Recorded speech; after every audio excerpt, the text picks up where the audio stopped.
you find out that we spend a whole lot of resources trying to deal with this few, while the critical mass is left untaken care of.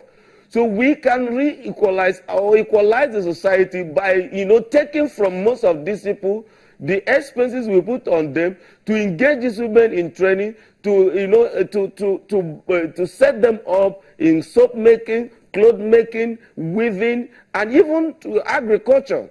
For example, not many of us know that Boronu has literally a different economy from Lagos, which is Sahel economy that interacts all the way to Sudan and all of that. Such markets can be developed and women can be strategically, inculcated into it. For example, we learned that there are people who are into tomato farming, even in Chibok, people are into beans farming, but there has been the problem of glut. So even when they get back and they get back to their farms to begin to produce, we should begin to put strategies in place like off-takers who take all the products from them and ensure that there is guaranteed market, so that when you have taken them from what they call mental rehabilitation, you have put their children back to school, you have put them back in their houses, and you are putting them back to work, and it is sustainable. So the women and the children, the only way they can be well taken care of is through empowerment.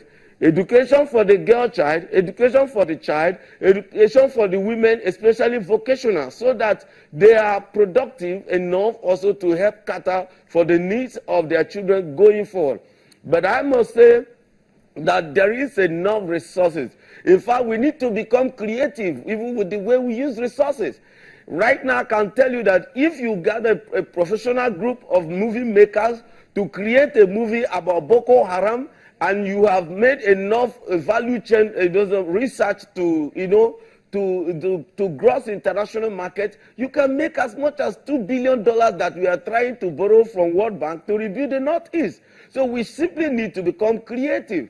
We need to come with strategic plans. We need to, put them in segments. How do we deal with the girl child? How do we deal with the boy child? How do we deal with the women? Well, then we can put them into a holistic plan.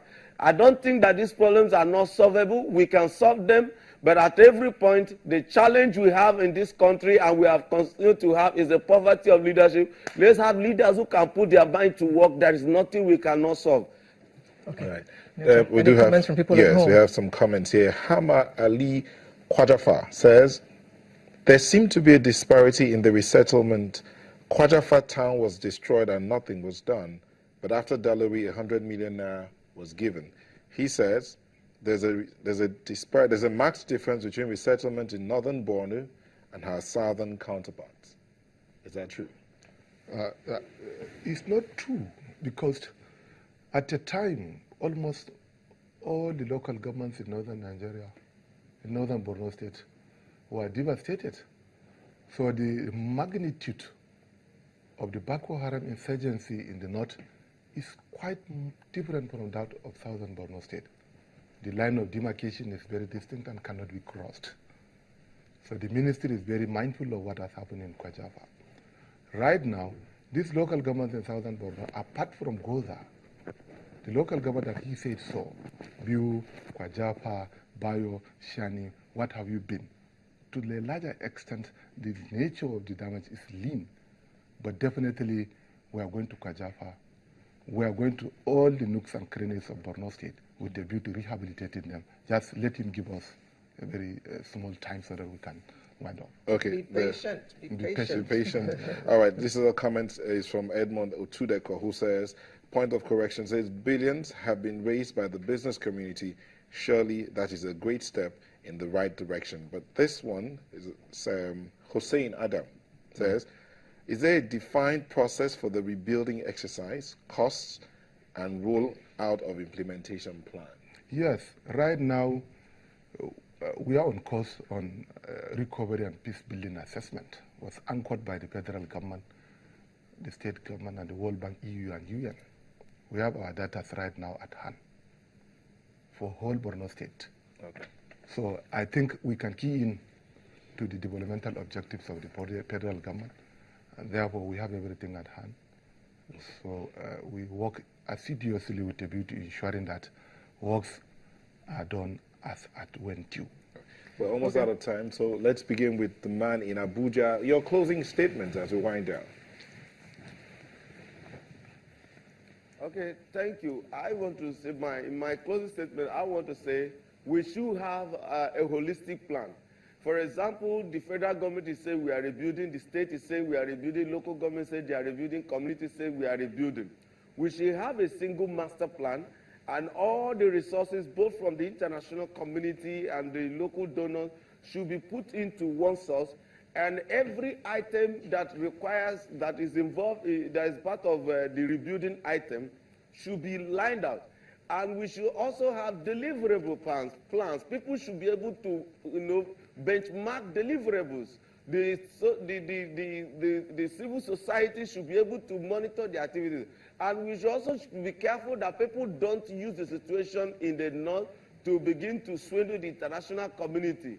The job of the civil society is not to build. Their job is to monitor. Government should empower them to monitor the rebuilding, while the government itself should come with a single line of item of action that everybody can follow and be able to ask questions from time to time.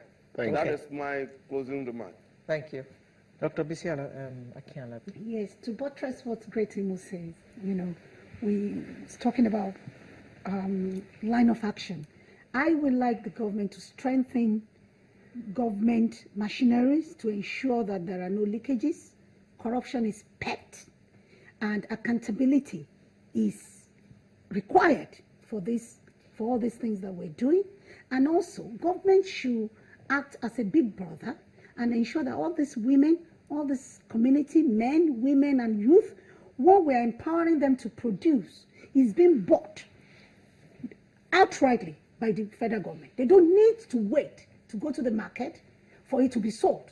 That's one way the federal government can help us, and transport this to the other parts of the country, and let we, housewives, women, mummies that go to the market, prioritize. I buy northeastern tomatoes, for example, to pump wealth back, to redistribute wealth back to this area. And also, I would like to speak to the local government. When I say local government, I mean the state government, the regional government in this area, to ensure that they work quickly so that people can see what they are doing in rebuilding the schools and the health facilities, because without this, they cannot sustain whatever they're doing. And also, like Imo said about being creative, we should also look for ways where the young children, even though they are in the IDPs,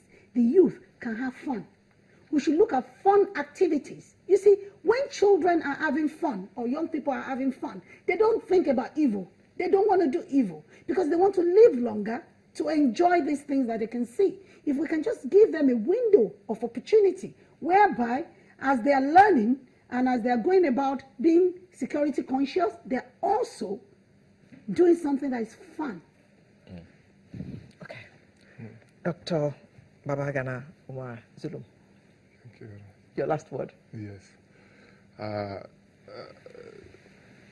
Right now in Borno State, I think we have a lot of problems ranging, even the ecosystem been destroyed, which greatly affected the flora and fauna species in the region.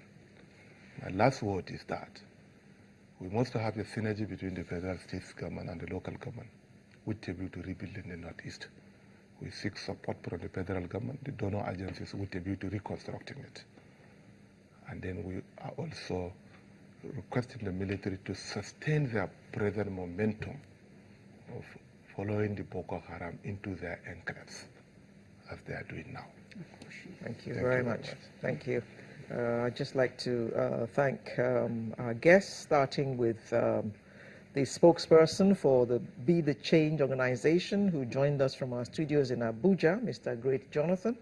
Thank you very much for joining us this morning, as well as the two doctors who were with us in our studios in Lagos, Dr. Babagana Umar Zulum, who is the Commissioner for Reconstruction, Rehabilitation and Resettlement of Insurgency Victims, Borno State.